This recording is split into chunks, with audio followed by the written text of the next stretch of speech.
본문 배경을 우리가 좀 살펴볼 필요가 있습니다. 아브라함이 100세에 낳은 이삭이 젖을 떼었습니다. 그래서 큰 잔치를 베풀었습니다. 그런데 이스마엘이 이삭을 놀렸습니다. 왜 그랬을까요? 이삭이 태어나기 전까지만 해도 이스마엘은 아브라함의 상속자였습니다. 최고의 사랑을 받았고 최고의 관심을 받는 유일한 아들이었습니다. 당연히 자기가 아브라함의 모든 재산을 다 상속받을 것이다 라고 생각을 했을 것입니다. 그런데 이삭이 태어나면서 이스마엘은 찬밥 신세가 되어버렸습니다. 사람들이 관심도 주지 않습니다. 이제 모든 사랑과 관심이 어린 이제 태어난 이삭에게로 다 돌아가 버렸기 때문에 그렇습니다. 그래서 이스마엘 입장에서는 저놈이 내가 받을 사랑을 다 뺏어갔고 저놈이 내가 받을 유산을 다 뺏어갔다라고 생각이 되었겠지요. 쟤만 없었으면 내가 이 집에서 가장 행복하게 살았을 텐데 쟤 때문에 이제 내가 찬밥 신세가 되었어 이렇게 생각되었을 겁니다. 그래서 이삭이 미웠을 것이고 그래서 이삭을 놀렸던 겁니다. 그런데 그 모습을 사라가 보았습니다. 사라가 아브라함을 찾아가서 말합니다. 내 여종과 이삭을 내쫓으라 라고 말합니다. 아브라함은 고민합니다. 그래도 내가 아들인데 그래도 내가 14년 동안 사랑과 정성으로 기른 아들인데 어떻게 내쫓나 라고 생각을 했을 것입니다. 하나님이 아브라함에게 말씀하셨습니다. 사라의 말을 들으라. 이 이스마엘을 내쫓으라 하는 것입니다. 그런데 이스마엘도 내 씨이기 때문에 내가 그로 큰 민족을 만들어 준다 라고 하나님이 약속하셨어요. 그 약속을 믿고 아브라함은 하갈과 이스마엘을 내쫓습니다. 떡 좀 주고 그 다음에 물 한 가죽 부대를 주고 내쫓았습니다. 그들이 광야 부엘세바에 가서 방황합니다. 물이 다 떨어져서 이제 굶어 죽을 지경이 되었습니다. 하갈이 자기 아이 이스마엘을 조그만 담쟁이 넘 풀 옆에다가 그늘진 데다가 내려놓고 가서 웁니다. 이 아이가 죽는 것을 참아볼 수가 없다라고 웁니다. 그때 하나님께서 아이의 소리를 들으시고 천사를 하갈에게 보냅니다. 그리고 아이를 이렇게 세우라 내가 너로 큰 민족이 되게 해주겠다라고 말씀하셨고 하나님이 하갈의 눈을 열어주십니다. 그러니까 이 샘이 보였어요. 그 전까지는 보이지 않았던 샘이 보였어요. 그 샘으로 가서 물을 마시고 가죽 부대에다가 물을 떠다가 이스마엘에게 먹였더니 이스마엘이 살게 되었어요. 더 중요한 것은 하나님이 이스마엘과 함께 계셨다. 그래서 활쏘는 자가 되었고 결혼도 하게 되었고 큰 민족을 이루게 되었다라는 것이 성경의 말씀입니다. 우리가 지난주에 이 본문 말씀을 가지고 살펴보았고 오늘도 동일한 본문 말씀을 가지고 살펴보려고 해요. 지난주에 우리가 살펴본 것을 잠깐 정리하고 복습하면 이런 거지요. 하나님이 복의 근원이다 라고 말씀하셨어요. 그래서 우리가 볼 때는 답이 없지만 하나님이 보실 때는 답이 있다. 우리가 볼 때는 불가능하지만 하나님께는 불가능한 것이 없다. 하나님은 모든 것을 하실 수 있다. 하나님은 복의 근원이다 라고 말씀했어요. 하나님은 우리에게 복을 주기를 원하셔요. 그런데 누구에게 복을 주느냐? 하나님은 누구에게 복을 준다 그랬어요?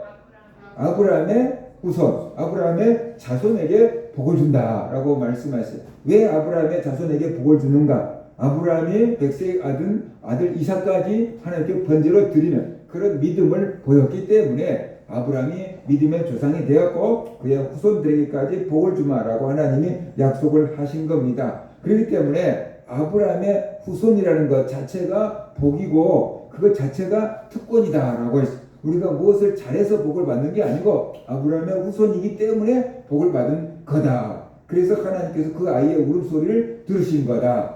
그와 함께 하신 거다. 라는 것을 우리가 알 수가 있어요. 그렇다면 누가 아브라함의 후손인가? 보통 사람들은 후손 그러면 혈통적으로 이렇게 후손이 되어야 되는 거잖아요. 그런데 하나님은 혈통적인 후손보다 아브라함과 같은 믿음을 가진 자, 그가 아브라함의 후손이다. 다시 말해서 예수 그리스도, 아브라함의 후손으로 오신 예수 그리스도를 믿는 사람, 그가 바로 영적으로 아브라함의 후손이다라고 성경은 말씀을 하고 있습니다. 그러니까 예수 그리스도를 믿는 사람이 아브라함의 후손이고 예수 그리스도를 믿는 우리가 바로 아브라함에게 주신 모든 복을 받아 누리게 되었다라는 것이. 우리가 영적인 복과 물질의 복을 받아 누리는 하나님께 복 받는 사람이 바로 우리다라는 것이. 그러면 우리가 무슨 복을 받았는가? 우리가 하나님 앞으로부터 영적인 구원의 복을 받았고 육적으로 하나님의 돌보심을 받는 복을 받았다라는 것이. 근데 우리가 생각하는 것은 육체적이고 물질적이고 눈에 보이는 복만 생각하기 때문에 내가 복 받은 게 별로 없는데요. 예수 안 믿는 사람들이 나보다 더 잘 사는데요. 그런 생각을 하기 쉽다라고 얘기했죠. 그죠?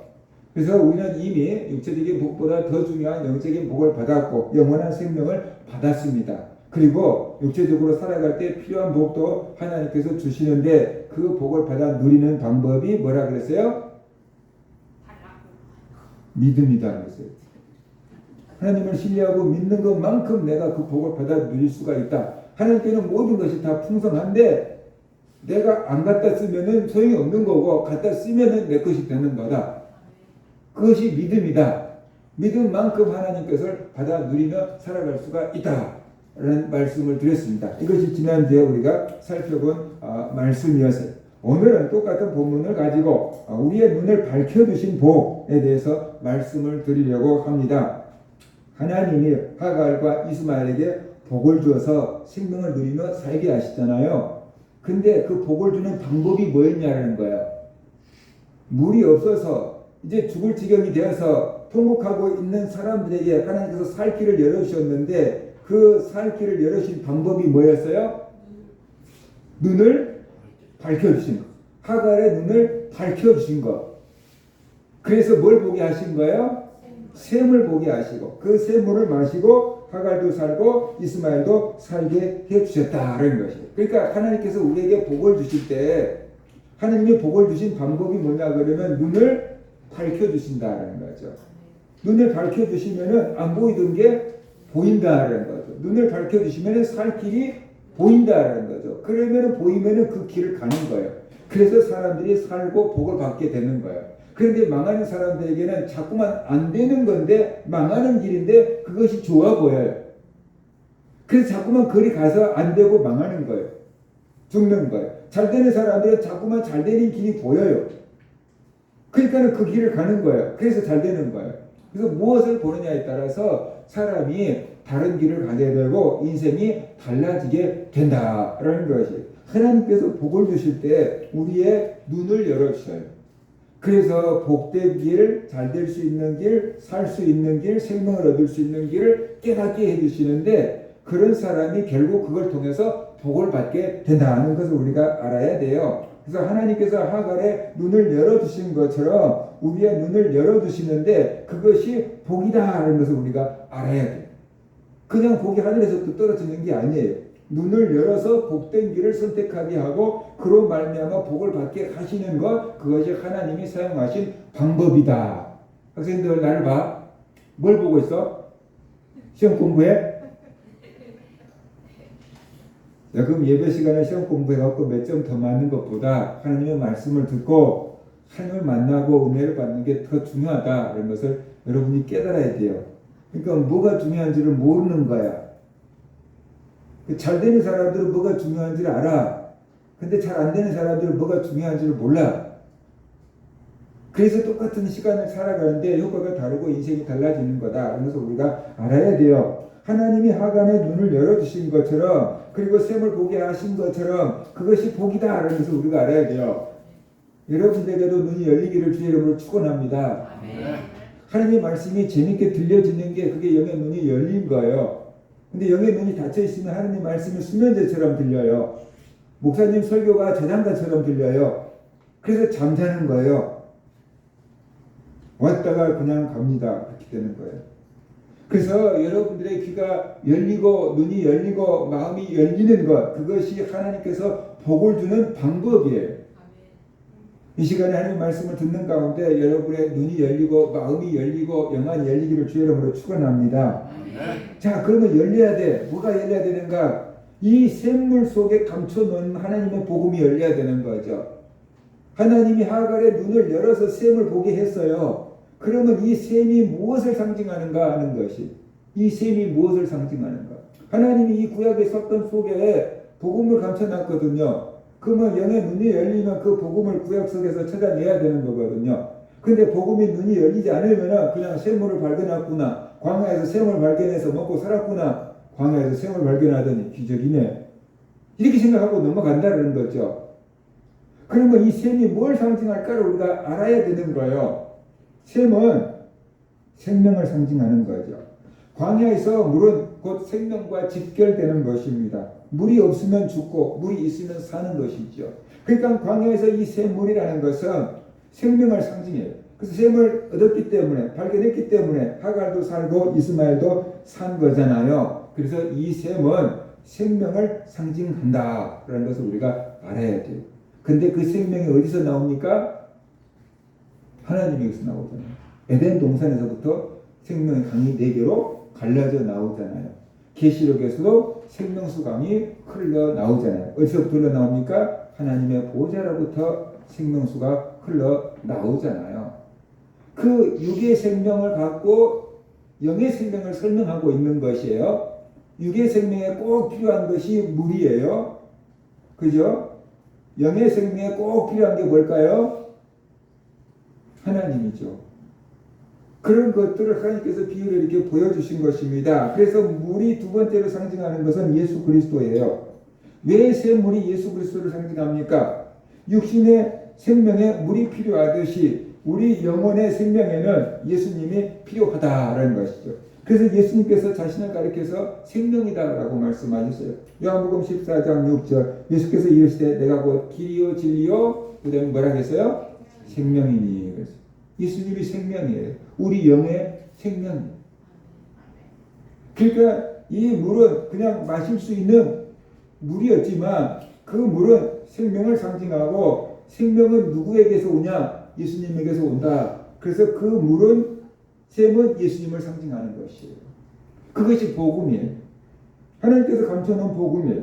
요한복음 4장을 보면 이런 얘기가 나와요. 예수님이 사마리아로 지나가시는데 너무 힘들고 지치고 덥고 그러니까 우물가에서 잠깐 앉아서 쉬셨어요. 제자들은 식사 때가 되니까 마을에 음식을 구하러 갔어요. 그때 사마리아 여인 하나가 물을 길러 우물로 찾아옵니다. 그 사마리아 여인을 보고 예수님께서 물 한 잔 주시오 라고 부탁을 했단 말이에요. 그러니까 사마리아 여자가 깜짝 놀라서 묻습니다. 당신은 유대인이고 나는 사마리아인인데 어떻게 나에게 물을 달라고 합니까? 그래서 당시의 유대인들은 사마리아 사람을 사람 취급하지 않았어요. 사마리아는 이방인들 아수르가 사마리아를 정복하고 아수르 사람들을 이주시켰어요. 그래서 이스라엘 사람들과 결혼을 하게 만들어서 사마리아 사람들은 이게 이스라엘 사람도 아니고 아수르 사람도 아니고 이게 혼혈된 거예요. 그러니까 순수 혈통주의를 주장했던 남쪽 유다 사람들이 볼 때 사마리아 사람들은 유대인이 아닌 거죠. 부정해요. 그래서 상종도 하지 않았단 말이에요. 말도 건네지도 않았고 음식도 같이 먹지 않았고 사마리아로 가면 바로 유대로 갈 수 있는데 안 가고 빙 돌아서 먼 길을 그렇게 다닐 정도로 그렇게 유대인들이 했단 말이에요. 그런데 유대인인 예수님이 사마리아 여인한테 물을 달라고 하니까 원래 우리는 이렇게 말도 안 섞는데 어떻게 나에게 물까지 달라고 합니까? 라고 여자가 깜짝 놀라서 물어본 거예요. 그러니까 예수님께서 그 여자에게 뭐라고 말씀하시냐면 네가 만일 하나님의 선물과 또 너에게 물 좀 달라고 하는 네가 누구인 줄 알았더라면 네가 그에게 구하였을 것이요 그가 생수를 내게 주었으리라 라고 말하고 있어요. 다시 말하면 내가 지금 너에게 물 좀 달라고 하고 있는데 내가 누구인 줄 알았다면 너가 먼저 나에게 물을 달라고 구했을 거다. 그러면 나는 너에게 생수를 주었을 것이다. 이렇게 예수님이 말씀하시는 거예요. 그러니까 여인이 예수님 이렇게 행색을 보고 주변을 보니까 아무것도 없어요. 그러니까 당신에게는 두레박도 없고 이 물은 깊은데 당신이 어떻게 나에게 생수를 줄 수 있습니까? 야곱이 이 우물을 파서 우리가 먹고 사는데 당신이 야곱보다 큽니까? 그렇게 물어봤어요.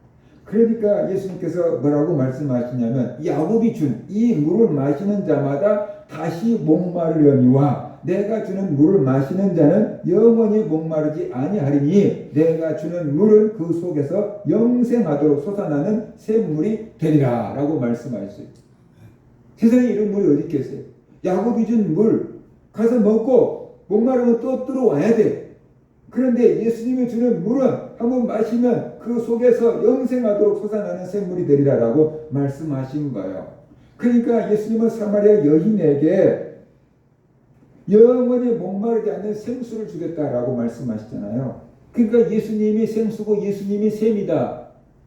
광야에서 발견한 샘이 바로 영적으로 보면 누구를 말한다는 거예요? 예수님을 상징하고 있다라는 것을 우리에게 말해주고 있는 것이지요. 예수님은 영적으로 목마른 자들에게 생수를 주겠다고 약속하셨어요. 요한복음 7장 37절 38절 보면은 누구든지 목마르거든 내게로 와서 마시라. 나를 믿는 자는 성경에 이름과 같이 그의 배에서 생수의 강이 흘러 나오리라 라고 말씀을 하셨어요. 이 말씀에서 보듯이 예수님은 자신을 생명의 물, 생수를 줄 수 있는 분 이렇게 표현을 하고 계신다라는 것이에요.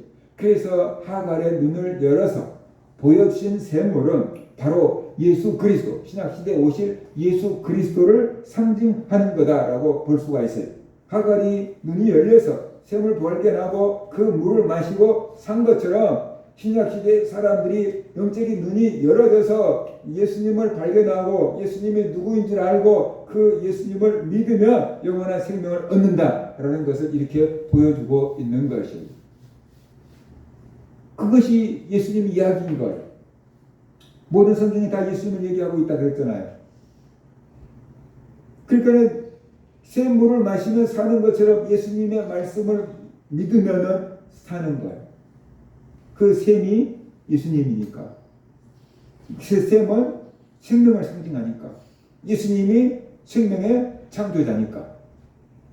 이 성경이 이런 구조로 지금 펼쳐져 가고 있다는 것을 우리가 알아야 되는 것이죠. 그러면은 영적인 눈이 열린다라는 것은 어떤 의미가 있을까요? 눈이 밝으면 살 길이 열려요. 영의 눈이 열리면 영원히 사는 길을 찾을 수가 있게 돼요. 그러면 영의 눈이 열려야 되는데 영의 눈이 열리는 게 뭘까요? 사람들이 저 사람이 영의 눈이 열렸어. 저 사람이 영의 눈이 밝아. 이렇게 얘기하는 경우가 가끔 있는데 우리가 생각하는 것은 영의 눈이 밝은다라는 것은 저 사람이 갑자기 천사도 보고 귀신도 보고 막 그러면 영의 눈이 열렸다라고 생각하는 거예요. 하나님의 음성도 듣고 막 그러면 영의 눈이 열렸다고 생각하는 거예요. 근데 그럴 수도 있어요. 불가능한 건 아니고 그럴 수도 있어요. 근데 항상 그런 것은 아니다. 그것을 우리가 알아야 돼요. 그러니까 우리가 영의 눈이 열려서 천사도 보고 귀신도 보고 그보다 더 중요한 게 있는데 그게 뭐냐 그러면 예수님이 누구인지 알아보는 것이. 예수님이 누구인지 깨닫는 것이. 그것이 영의 눈이 열리는 최고봉이다. 라는 것을 우리가 알아야 돼요. 천사를 아무리 많이 봐도 구원을 얻을 수가 없어요. 귀신을 아무리 많이 봐도 구원을 얻을 수가 없어요. 근데 예수님이 누구인지 알 수 있으면 깨달으면 그 사람은 구원을 받아요. 할렐루야. 그러니까 천사를 보고 뭐 귀신을 보고 뭐 별하별 걸 다 본다고 할지라도 예수님이 누구인지 모르면 아무 소용이 없는 거예요. 그런 것들을 못 보더라도 예수님이 누구인지 알 수 있다 그러면 그게 바로 은혜고 복인 줄 믿으시기 바랍니다. 하나님께서 하갈의 눈을 열어서 샘을 보게 하신 것처럼 하나님께서 여러분의 눈을 열어서 예수 그리스도를 보게 하신 겁니다. 보게 하신 거예요. 그래서 여러분의 영적인 눈이 떠진 거다 라는 것을 믿으시기 바랍니다. 내 영의 눈이 떠졌으면 좋겠어. 나는 영의 눈이 떠진 적이 없는 것 같아요. 천사도 못 보고 귀신도 못 봐요. 그렇게 생각하는 사람들이 있어요. 아니에요. 하나님의 천사가 올 때 날개 달린 천사가 올 수도 있지만 사람처럼 나타날 때도 있어요. 하나님께서 아브라함에게 나타나실 때 사람으로 나타났어요. 그것을 하나님인 줄 알았기 때문에 예배드린 거죠. 그걸 모르면 그냥 지나가는 거겠죠. 그죠? 그래서 여러분의 영적인 눈이 떠졌다는 것을 알아야 돼요. 하나님께서 여러분의 눈을 열어주셨어요. 오래전부터 여러분의 영적인 눈을 열어주셨어요. 그래서 여러분이 예수 그리스도를 알게 하시고 예수 그리스도를 믿게 하셨다는 것을 우리가 알아야 되는 것입니다. 여러분은 예수 그리스도가 누군지 알고 있잖아요. 여러분은 예수 그리스도를 믿고 있잖아요. 그러니까 여러분의 영적인 눈이 떠진 거다. 눈이 떠졌기 때문에 알고 보고 믿고 있는 거다. 이런 것을 우리가 알아야 되는 것이죠. 그걸 알아야 되는 거예요. 그래서 영의 눈이 떠졌다는 증거가 있어요. 여러분의 영의 눈이 떠졌는지 안 떠졌는지 보세요. 영의 눈이 떠졌다는 증거가 뭘까? 한 세 가지를 얘기하면 이런 거예요. 예수님이 하나님이 약속하신 메시아 그리스도라는 것을 아는 것이에요. 하나님께서 아브라함의 한 씨, 그 씨를 통해서 천하 만민이 복을 받을 것이라고 약속을 하셨어요. 창세기 22장 15절 18절 보면 여호와의 사자가 하늘로부터 두 번째 아브라함을 불러 이르시되 여호와께서 이르시기를 네가 나를 가리켜 맹세하노니 네가 이같이 행하여 내 아들 내 독자도 아끼지 아니하였은즉 내가 내게 큰 복을 주고 내 씨가 크게 번성하여 하늘의 별과 같고 바닷가의 모래와 같게 하리니 내 씨가 그 대적의 성문을 차지하리라. 또 내 씨로 말미암아 천하 만민이 복을 받으리니 이는 네가 나의 말을 준행하였음이니라 하셨다 하니라 하였어요. 하나님은 아브라함에게 내 씨로 말미암아 천하 만민이 복을 받을 것이다 라고 약속을 하셨어요. 하나님이 약속하신 아브라함의 씨가 누구일까요? 예수 그리스도다 라는 것이. 사도 바울은 이 약속의 자손이 바로 예수 그리스도라고 말하고 있어요. 갈라디아서 3장 16절 보면 이 약속은 아브라함과 그 자손들에게 말씀하신 것인데 여럿을 가리켜 그 자손들이라고 하지 아니하시고 오직 한 사람을 가리켜 내 자손이라고 하셨으니 곧 그리스도라 라고 말씀하고 있어요. 그러니까 하나님께서 내 씨들로 말미암아 천하 만민이 복을 받을 것이다 라고 말씀하신 게 아니고 딱 단수 하나, 내 씨로 말미암아 천하 만민이 복을 받을 것이다 라고 하나님이 약속하셨다는 거예요. 그런데 하나님이 약속하신 그 아브라함의 씨, 딱 하나밖에 없는 아브라함의 씨가 누군가? 예수 그리스도다. 마태복음 1장 1절에 보면 뭐라 그래요? 아브라함과 다윗의 자손 예수 그리스도의 세계라. 예수님이 누구라는 거예요? 아브라함의 자손. 예수님이 아브라함의 자손. 그때 그 예수님의 조상이 한두 명이었겠어요? 많았겠죠. 그런데 왜 예수님의 조상을 아브라함과 다윗만 내세우고 있는 걸까요? 왜 요셉과 마리아는 얘기도 안 하고 아브라함과 다윗의 자손 예수 그리스도의 세계라고 얘기했을까요? 요셉과 마리아가 들었을 때 너무 섭하다 그랬을 수도 있는데 왜 그랬을까요? 하나님이 아브라함의 씨로 말미암아 천하 만민이 복을 받게 주셨다고 했잖아요. 그 약속의 자손이 예수다라고 얘기하려고 아브라함의 자손 예수 그리스도의 세계라고 했어요. 그러면 다윗은 왜 끼어들었게요? 다윗의 후손이 영원토록 이스라엘을 통치하는 왕권을 가질 거라고 했잖아요. 그래서 영원한 왕으로 오신 분이 다윗의 후손 예수 그리스도라는 것을 말하려고 다윗을 이름을 가지고 온 거예요. 그래서 아브라함과 다윗의 자손 예수 그리스도라고 해서 다른 사람들은 다 뺐어요. 그래서 마태복음은 예수 그리스도가 왕 되심을 선포하고 계신 거예요. 다윗의 후손으로 오신 예수 그리스도가 만왕의 왕이다라는 것을 마태복음은 얘기하고 있는 거예요. 그러니까 하나님께서 아브라함의 씨로 말미암아 천하 만민이 복을 받을 것이라고 했는데 그 아브라함의 씨가 바로 예수 그리스도다라고 말하고 있어요. 그것은 바울이 갈라디아서에 딱 얘기하고 있잖아요. 그런데 예수 믿기 전에 바울은 율법 교사였어요. 이스라엘에서 최고 유명한 선생님이 계시는데 그 가말리엘의 수제자였어요. 그러니까 우리나라 말로 한다면 최고로 좋은 명문대학을 수석으로 졸업한 사람이 바울이에요. 장래가 퉁망한 사람이 바울이었어요. 그런데 그 바울이 예수 그리스도가 누구인지 알아봤을까요? 못 알아봤을까요? 못 알아봤어요. 그래서 예수 믿는 사람들을 핍박하고 예수 믿는 스데반이 죽는데 죽이는데 자기가 가편 투표를 하고 그 다음에 예수 믿는 사람들을 잡아다가 감옥에 가두고 그러면서 그것이 하나님의 일이라고 자기 사명이라고 생각을 했어요. 그런데 다메섹 도상으로 가다가 부활하신 예수 그리스도를 만나면서 그의 생각이 그의 눈이 확 다른 걸 보게 된 거예요. 진짜로 예수 그리스도가 하나님의 아들이고 그리스도라는 것을 깨닫게 된 거죠. 담에색 도상에서 예수님이 비추는 그 밝은 빛으로 말미암아서 바울의 눈, 육체의 눈이 어두워져 가지고 이게 뭐 더듬고 다니잖아요. 아나니아라고 하는 제자가 와가지고 사울에게 안수하여 주께서 나를 보내서 너를 다시 보게 한다 그랬더니 그 눈에서 비늘 같은 것들이 벗겨지면서 다시 볼 수 있게 된 거잖아요. 그것이 무엇을 말합니까? 예수 믿기 전 사울은 세상 학문으로서는 최고 가는 공부를 한 수재였지만 그의 영적인 눈은 비늘 같은 데 씌워져서 예수님이 누구인지 알아보지 못했다는 거예요. 그래서 예수 믿는 성도들을 핍박하고 교회를 없애버리려고 했다는 거예요. 그런데 그가 예수 그리스도 영적인 눈이 떠져서 예수 그리스도를 알아보게 돼서 이제 그가 그때부터 예수를 전하는데 자기 목숨을 거는 사람으로 바뀌잖아요. 그가 깨달은 거예요. 하나님이 아브라함에게 약속하신 그 후손이 바로 예수 그리스도다. 하나님이 보내주겠다고 약속하신 그리스도가 바로 예수님이다. 예수님이 바로 하나님의 아들이다. 정말로 죽임을 이고 살아나신 분이 하나님의 아들이 아니면 누가 하나님의 아들이겠느냐. 그렇게 깨닫게 된 거예요. 영의 눈이 열리게 된 거예요. 그래서 아브라함의 후손이 예수 그리스도라고 깨닫고 가르쳐주고 있는 것이죠. 사울의 영의 눈이 열린 것입니다.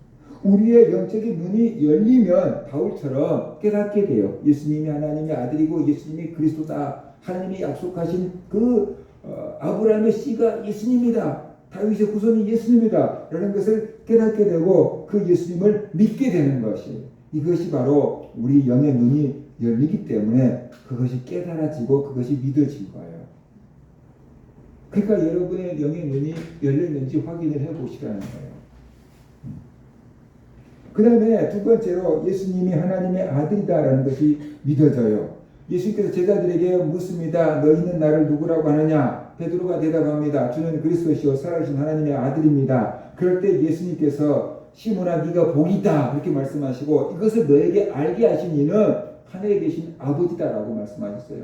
그러니까 하나님께서 깨닫게 해주셨기 때문에 네가 이것을 깨닫고 알게 된 거다. 네가 진짜 복이 있는 사람이다 라고 말씀을 하셨어요. 그러니까 예수 그리스도가 하나님의 아들이고 그리스도라는 것이 믿어진다 그러면 여러분의 영이 열리는 것이고 하나님께서 여러분의 눈을 열어주셨다는 것을 믿으시기 바랍니다. 우리는 생각합니다. 교회에서 목사님이 가르쳐주죠. 선생님이 가르쳐주죠. 부모님이 가르쳐주시죠. 아기 때부터 세뇌교육에서 믿고 있는 거죠. 뭐 이렇게 생각할 수 있거든요. 근데 아무리 교회에서 목사님이 가르쳐주고 교회에서 선생님이 가르쳐줘도 안 믿어진 사람은 안 믿어져요. 그게 안 믿어진 사람이 있다니까요. 안 믿어져요. 근데 목사님이 가르쳐주고 선생님이 가르쳐주는데 여러분이 그게 받아들여지고 이해가 되고 믿어진다라는 것은 하나님이 여러분의 눈을 열어주시고 하나님께서 여러분에게 믿어지는 은혜를 주셨기 때문에 믿어지는 거예요. 목사님이 아무리 잘 가르친다고 해도 안 믿을 사람은 절대로 안 믿어요. 왜 그걸 알 수 있냐? 예수님이 직접 이 땅에 오셔서 가르쳐 줬는데도 안 믿은 사람들이 있었지요. 오히려 예수님을 핍박하고 죽이려고 하는 사람들이 있었지요. 예수님이 못 가르쳐서 그랬을까요? 예수님의 능력이 없어서 그럴까요? 아니잖아요. 그 사람들이 눈이 어두워져서 모르는 거예요. 예수님이 누군지 모르는 거예요. 그러니까 아무나 믿어지는 게 아니라고요. 하나님의 은혜를 주시니까 믿어지는 거다. 그래서 나도 모르는 상태에 하나님이 나의 영의 눈을 열어서 예수님이 하나님의 아들이고 그리스도라는 것을 깨닫고 믿게 된 거구나. 언젠지 모르지만 내 믿음의 눈이 열린 거구나. 그것을 여러분이 알으시라는 거죠. 그 다음에 세 번째로 예수님이 나를 위한 구원자다라는 것을 알게 되는 것입니다. 세상 사람들은 예수님을 세계 몇 대 된 성인 중에 한 사람 이런 식으로 생각합니다. 근데 그게 아니죠. 예수님이 나의 죄를 위해서 십자가에서 죽으시고 예수님의 죽음을 입고 다시 살아나신 것이 믿어진다는 거죠. 이것으로서 우리가 구원을 얻는데 이것이 믿어지는 것은 하나님이 예수님을 우리가 육체적으로 보지도 못한 그 예수님을 귀로 듣고 눈으로 성경 보고 믿어지게 하신 거예요. 그러니까 예수님이 나를 위해서 죽으신 것이 믿어지고 예수님이 죽음을 이고 다시 살아나신 것이 믿어지는 거죠. 보지도 못한 예수님을 믿는다는 게 놀라운 일이잖아요. 그죠? 이게 하나님께서 우리에게 눈을 열어주셨기 때문에 눈을 열어주신다는 것이 속에서 깨달아졌기 때문에 믿어지는 거예요. 눈을 열고 뭔가 보면 깨달아지잖아요. 그러니까 눈을 열어서 예수님을 복음을 믿어지게 한 거예요. 그래서 내가 예수를 믿고 있는 거예요. 그러니까 내가 영의 눈이 열렸구나라는 거죠. 근데 영의 눈이 열렸는데 그 눈의 밝기가 사람마다 조금 다를 수 있는 거죠. 그죠?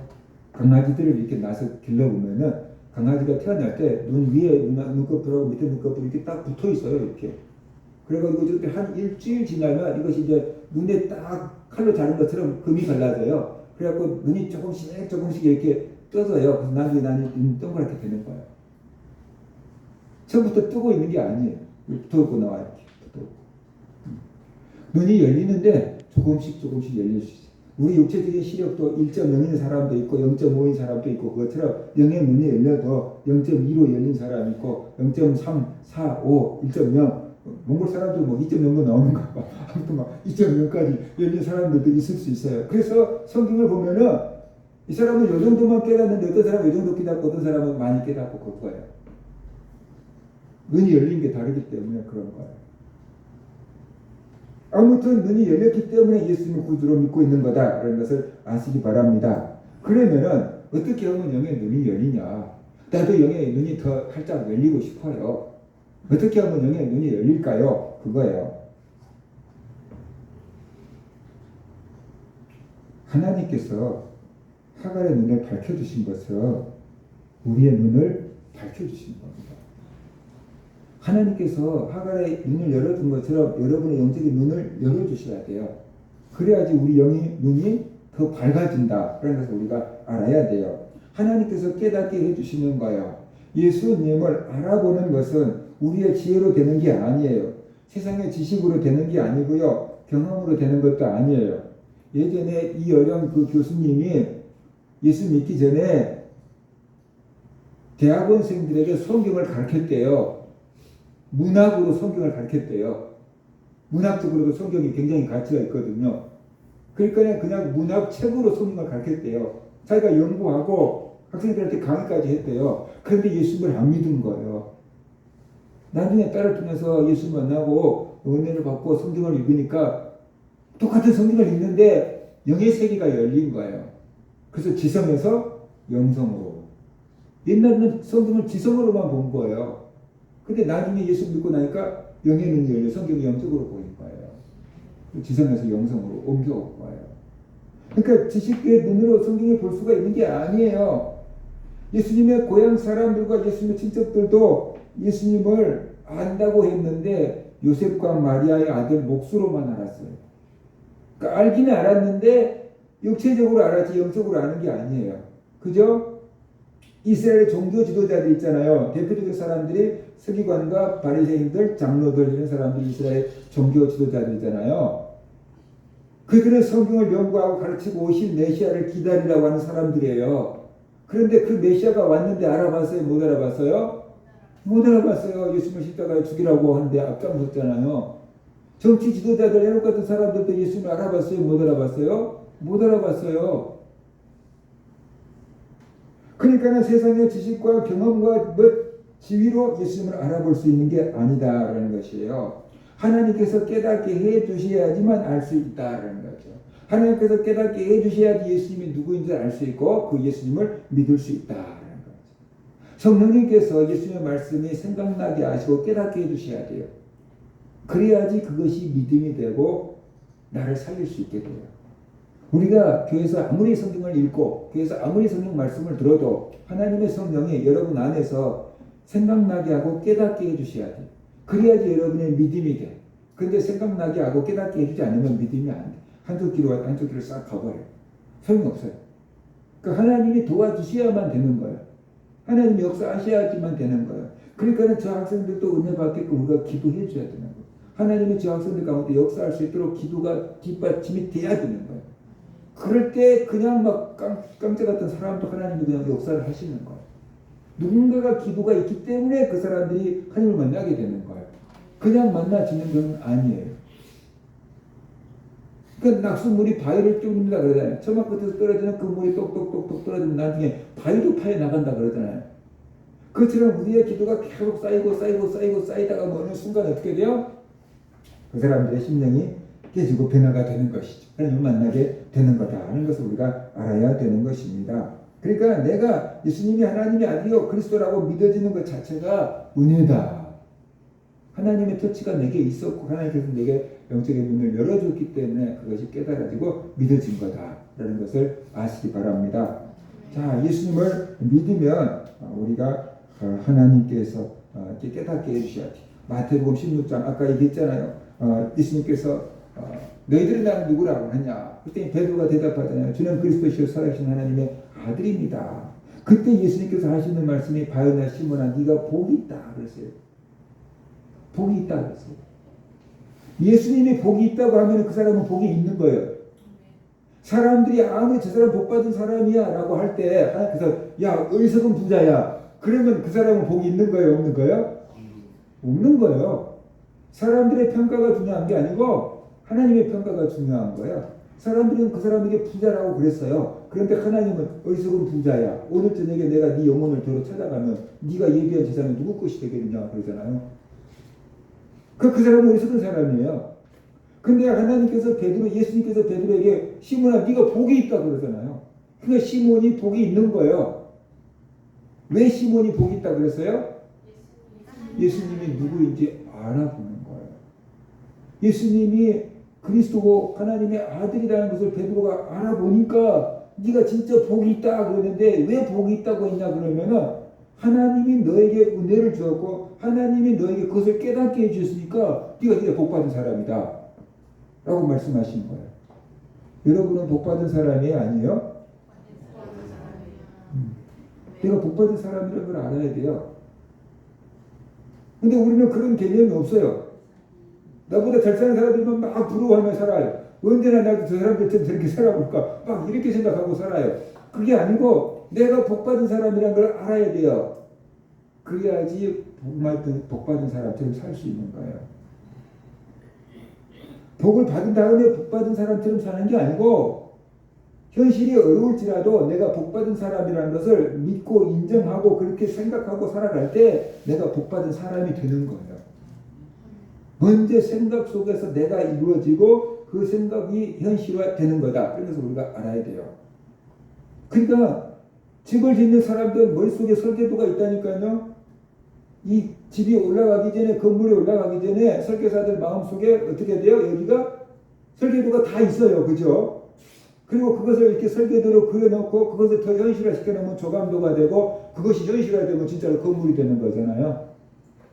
그냥 아무 생각도 없이 지어 올리는 건 아니잖아요. 좋은 건물을 지어 올리려면 그냥 지어지는 게 아니에요. 최고 가는 설계사가 머릿속에서 해오고 설계도를 그려놓고 조각도를 만들고 그 다음에 기술자들이 지어 올려야지 건물이 되는 거잖아요. 그 건물이 올라가기 전에 먼저 마음속에 뭐가 있어야 돼요? 설계도가 있어야 되잖아요. 계획이 있어야 돼요. 그러니까 내가 복받은 사람이 되기 전에 먼저 내 마음속에 내가 복받은 사람이라는 자의식이 있어야 되잖아요. 내가 복받은 사람이라는 자의식이 우리한테 있어야 돼요. 그래야지 설계도가 나오고 복받은 사람이 설계도가 나오고 복받은 설계자 사람처럼 살아갈 때 그것이 현실이 되는 거잖아요. 그러니까 하나님이 복이 있다고 하시는 거예요. 예수 그리스도가 하나님의 아들이고 그리스도라는 것을 안다면 깨닫는다면 믿는다면 네가 복 있는 자로다 그랬잖아요. 그러니까 우리는 어떻게 돼요? 복 있는 자예요. 아멘? 그래서 복 받은 자다. 그런 것을 우리가 알아야 돼요. 그래서 우리가 하나님께서 우리의 영의 눈을 열어주시고 예수님이 누군지 깨닫게 하고 그 예수님을 믿게 하신 사람이 바로 복 있는 사람이다. 라는 것이. 하나님 앞에서 그 사람이 복 있는 사람. 그런데 우리는 누가 복 있는 사람이라고 해요? 갑자기 로또라도 당첨된 사람들을 복 있다고 생각하는 거예요. 그러니까 복의 개념이 우리가 완전히 다르잖아요. 그러니까 우리가 복을 받았는데 감사한지 모르고 자꾸만 남을 부러워하고 산다니까요. 그러니까 어떻게 복 있는 사람처럼 살 수 있겠어요? 아니잖아요. 그죠? 그게 아니에요. 내가 복 있는 사람이에요. 가끔 요즘에는 사람들이 누렸던 걸 다 강아지들이 누리더라고요. 옛날에 애기들 이용차에 끌고 다니는데 요즘에는 강아지들 다 이거 끌고 다니는 이용차에 강아지 이용차. 강아지가 옷도 입고 살잖아요. 강아지가 선글라스도 끼고 살더라고. 강아지가 스파에 들어가더라고. 강아지 스파해 주는 데가 있더라고. 사람들이 강아지 막 이렇게 막 강아지를 막 안마를 해줘요. 스파 갔다가 나오면 사람들이 힘들지 피곤하지고 강아지를 막 이렇게 막 안마를 해줘요. 사람들 못 받는 안마를 막 강아지가. 그런 것들 보면서 저것들은 주인 잘 만나서 나보다 복 받았네 생각이 들 때가 우리가 걔만큼 못한 사람 같아. 진짜로 우리가 그것만 또 못하냐는 거예요. 근데 그런 것들을 바라보면서 우리가 그런 것들을 부러워하면은 내가 그것만 또 못한 사람이 되는 거잖아요. 내가 하나님께 은혜를 받고 복을 받았는데 내가 복 받은 사람이라는 것을 깨닫지를 못하고 신앙적으로 물질적으로 조금 나보다 잘 사는 사람들을 부러워하고 있다 그러면은 내가 받은 복을 못 누리고 있는 거예요. 그러니까 그걸 믿음이 없어서 복을 못 누리고 있는 거라니까요. 하나님 우리에게 복을 주셨는데 내가 독생자 외아들을 십자가에 내어주고 너를 구원해주고 내게 그렇게 큰 복을 줬는데 너는 뭘 못 받았다고 생각하냐? 내가 다 주었는데 이렇게 생각할 거 아니에요. 하나님이 다 주셨는데 내가 누리지를 못할 뿐이에요. 하나님 잘못이 아니고 우리 잘못인 거죠. 그죠? 근데 우리는 하나님의 가난해서 못 준 줄로 안다는 거죠. 내가 이미 복 받은 사람이라는 것을 알고 그것을 누려야 돼요. 그래서 우리가 예수를 믿을 때 받은 복이 뭔가 생각을 해봐요. 예수를 믿을 때 죄를 용서받았어요. 하나님이 우리 예수 믿을 때 죄를 용서해 주셨어요. 근데 우리는 그게 무슨 복이래? 이렇게 생각할 수 있는 거예요. 지금 감옥에 있는 사람들, 그죠? 무기징역 받았어요. 근데 대통령이 특사로 딱 꺼내주면은 그 사람들은 행복해 할까요? 안 행복해 할까요? 풀려난 사람도 있잖아요. 특사로. 정치인들은 금방 죽을 것 같은데 또 정권 바뀌면 금방 풀려나기도 하고 그러잖아요. 특사로 풀려났어요. 그러면 그 사람들은 행복해 할까요? 안 행복해 할까요? 근데 우리는 죄를 용서받았는데 행복합니까? 안 행복합니까? 행복합니다. 사람들은 죄가 얼마나 무서운지 몰라요. 죄 때문에 하나님께 갈 수가 없고 죄 때문에 죽게 되고 죄 때문에 심판받고 죄 때문에 지옥 가야 되는 거거든요. 근데 그 죄를 용서해 줬다 그러면 어떻게 돼요? 어마어마하게 복을 받은 거거든요. 여러분의 빚을 안 져봤습니까? 빚을 진 사람들은 얼마나 무서운지 몰라요. 빚 때문에 막 도망다니고 막 그러잖아요. 근데 누군가가 그 빚을 대신 갚아줬다. 그러면 그 사람한테 뭐라고 말할까요? 생명의 은인입니다. 막 그럴 거 아니에요. 근데 감사하냐고요. 그저께 어떤 텔레비전을 봤는데 아들이하고 며느리하고 손자들이 왔어요. 그래가지고 막 바다에서 막 잡아다가 막 저기 막 음식을 만들어갖고 엄마가 막 대접한 거예요. 근데 친아들이 아니래요. 아들 친구래. 자기 아들이 UDT 출신인가 되는데 군대 제대하고 알바했어요. 바닷속에 들어가서 뭐 하는 그 스쿠버 다이버 같은 그 알바했어요. 왜냐면 군대에서 그걸 했으니까 그걸 했어요. 근데 자기 아들은 올라왔는데 다른 동료들이 올라올 시간이 됐는데 안 올라온 거예요. 자기 아들이 배에 올라왔다가 한소 탱크 딱 벗었는데 동료들이 안 올라온 거예요. 그러니까 저것들이 문제 있다 생각하고 아들이 다시 물속에 뛰어들어간 거예요. 근데 물속에 뛰어들어갔더니 동료 세 사람이 선수 탱크 같은 끈이 얽혀가지고 거기서 못 나오고 호재 끌고 있었던 거예요. 그러니까 이 사람이 가가지고 끈을 풀어줬어요. 잘라줬더니 풀어줬던지 한 거예요. 그래서 세 사람은 올라왔는데 자기 아들은 못 올라왔어요. 그냥 그렇게 보냈어요. 그러니까 엄마 아빠가 아들을 그렇게 잃어버리고 얼마나 낙심이 됐겠어요. 살린 세 사람 중에 한 아들을 찾아가가지고 네 아들 하자 그랬대요. 어차피 니는 부모님도 다 돌아가시고 없으니까 네가 네 아들 대신하자. 우리 집 큰아들 하자. 그런 거예요. 그러니까 그 친구가 너무 좋았대요. 자기는 일찍 부모님 여의고 아무도 없이 살았는데 친구 아버지가 와가지고 내 아들 하자. 그것도 자기 목숨을 구해준 친구 대신 하자라고 하니까 너무 좋았대요. 그래가지고 그 친구가 결혼해서 아기들을 낳는데 자기 진짜 할머니 할아버지는 안 계시잖아요. 그러니까 진짜 할머니 할아버지처럼 여기에 손자들 데리고 온 거예요. 그러면 자기 아들, 죽은 자기 아들 대하듯이 그 아들을 대접해주는 거예요. 손자들 예뻐하고 사랑하는 거예요. 평생 아버지 어머니를 모실 거예요.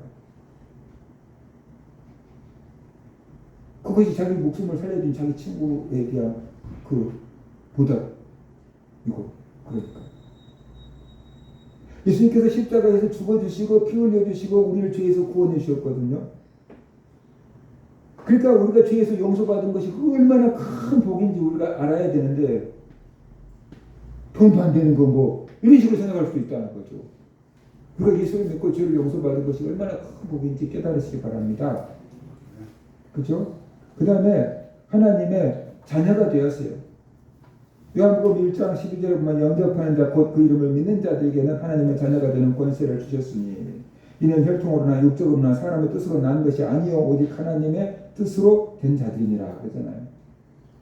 그러니까 우리는 원래 하나님의 자녀가 아니고 죄의 종이고 마귀의 종이었는데 하나님께서 우리를 마귀의 종에서 죄의 종에서 해방시켜주고 하나님의 양자로 입양시켜주는 거예요. 우리의 신분이 확 바뀌어버린 거예요. 그러니까 얼마나 감사하고 얼마나 복받은 것인지 알아야 돼요. 우리가 예수를 믿고 이렇게 큰 복을 받았구나. 나는 돌아갈 집이 있다. 할렐루야. 돌아갈 집이 있어요. 집이 없는 사람들 있잖아요. 저녁이 돼도 돌아갈 집이 없는 사람들 있잖아요. 그 집이 없는 사람들 그 얼마나 외롭고 쓸쓸하고 인생이 힘들겠습니까? 근데 내가 저녁에 들어갈 집이 있다는 것 자체가 얼마나 감사한지 알아야 돼요. 그 집이 크든지 작든지 간에 제가 신학대학원 다닐 때 남산에 올라가서 서울에 이렇게 집이 많은데 하나님 내가 갈 곳이 없어요. 참새도 주에 전해서 새끼들 보금자를 얻는다고 했는데 나는 없어요.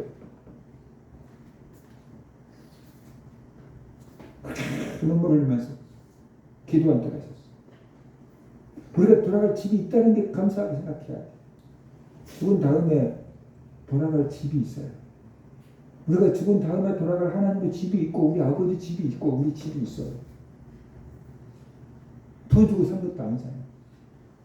내가 돌아갈 집이 있다는 것을 깨닫고 우리가 감사해야 돼요. 내가 예수 믿으면서 하나님의 자녀가 되어서 돌아갈 집이 있다라는 것을 깨닫고 감사하시기 바랍니다. 그 감사한 일이에요. 그래서 우리가 하나님의 나라의 후사가 되었다라고 말씀을 하고 있어요. 하나님의 나라를 우리가 유업으로 얻게 된 거예요. 갈라디아서 3장 29절 내가 그리스도의 것이면 곧 아브라함의 자손이요 약속대로 유업을 이을 자니라 그러죠.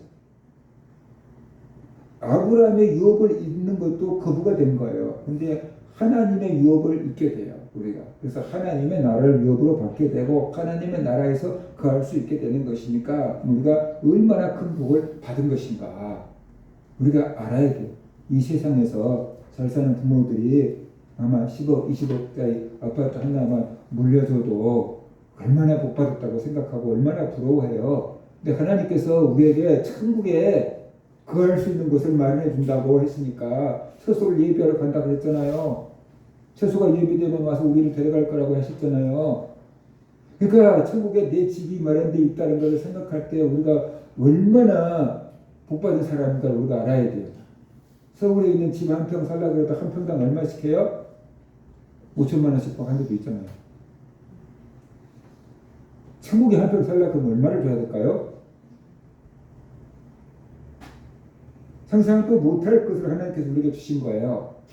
그러니까 우리가 예수를 믿고 우리가 이렇게 큰 복을 받은 자다. 내가 이렇게 복 받은 자다. 그런 것을 우리가 알아야 돼요. 그죠?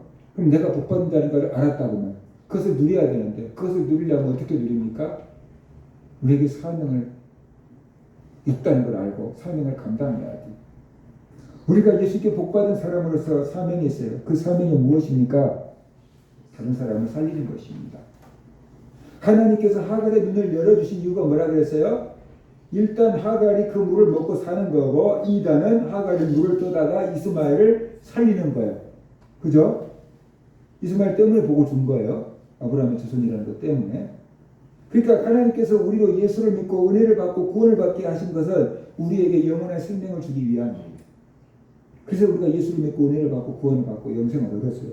그 다음에 문제가 우리에게 사명이 있는데 그게 뭐냐 그러면 아직 예수를 모르는 사람들이 우리가 복음을 전해야 된다는 거죠. 그래서 그들도 영의 눈이 뜨고 그들도 예수를 믿고 구원받게 하는 것, 그것이 하나님의 계획인 줄 믿으시기 바랍니다. 하나님은 우리가 축복의 통로가 되기를 원해요. 그래서 우리가 복음을 전하기 원하고 우리를 통해서 다른 사람이 구원을 받기를 원하신다. 이것이 먼저 영의 눈을 뜨고 하나님의 은혜를 받은 사람에게 주어진 사명이에요. 이 사명을 감당할 때 하나님의 은혜를 우리가 누리게 되는 거예요. 내가 다른 사람에게 복음을 전하는 것이 무거운 짐이 될 수 있고 부담감이 될 수 있지만 내가 다른 사람을 가르쳐주면서 내가 최고로 잘 공부하고 배우는 방법인 것입니다. 다른 사람을 가르쳐주는 것이 내가 배우는 최고의 방법입니다. 가르쳐주려면 그냥 배우는 게 아니잖아요. 내가 준비해야 되잖아야 가르쳐줘야 되잖아요. 그러니까 내가 배우는 방법이 되는 거예요. 내가 복음을 전하고 하나님의 말씀을 연구하고 가르칠 때 내 믿음이 자라는 것이고 내가 깨닫고 내가 은혜를 받는 거예요. 목사들도 설교 안 하고 준비 안 하고 그러면 깨달아지고 은혜 받는 것도 작아요. 설교 준비하는 거 엄청 뼈를 마르게 하는 것처럼 힘든 고통이지만 설교를 준비하면서 받은 은혜가 있고 설교할 때 하나님께서 사용하시는 능력이 있는 거예요. 내가 복음을 전하는 것은 부담스럽고 힘든 일이지만 그 복음을 전할 때 하나님께서 내게 감당할 수 있는 힘을 주시고 은혜를 주시고 복을 주시는 거예요. 내가 복음을 전하고 주의 일을 할 때 내 믿음이 회복되게 해주시는 거예요. 샘도 퍼내지 않고 그대로 있으면 샘이 말라버려요. 근데 계속 샘물을 마을 사람들이 쓰면 계속 샘물이 나와요.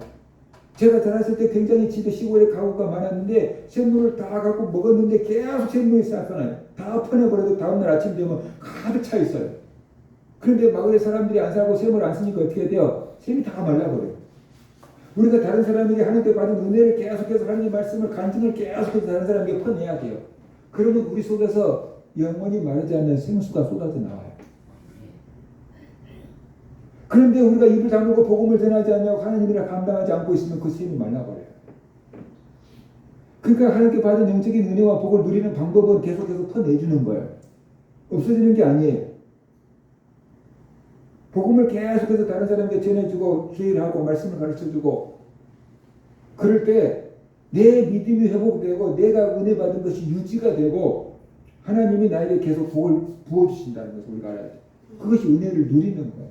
근데 가만히 갖고 있으면은 샘물이 말라버린 것처럼 우리 은혜가 말라버려요. 고갈돼버려요.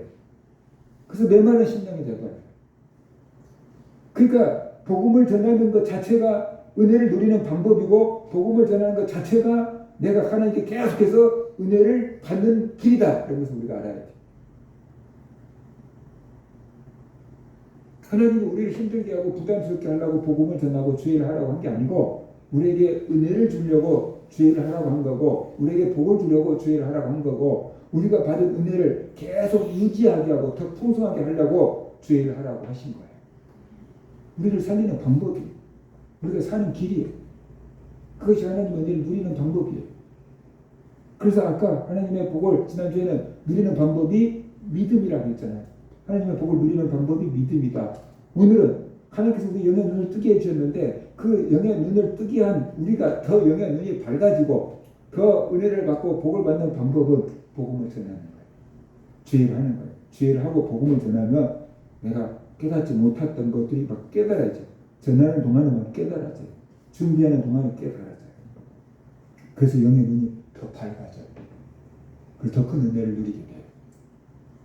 그래서 우리 모든 성도님들 오늘 본 말씀 속에서 복음이 감춰져 있다는 것을 깨닫고 우리가 하나님께 은혜 받고 복 받은 자다 이런 것을 깨닫고 이 복을 누리는 방법은 믿음이다. 믿음을 가지고 누리고 그 다음에 우리가 주의를 하는 것이다. 복음을 전할 때 누리게 된다. 복음을 전해서 하나님 준 은혜와 복을 누리며 사는 성도들 되시기를 주의 이름으로 축원합니다.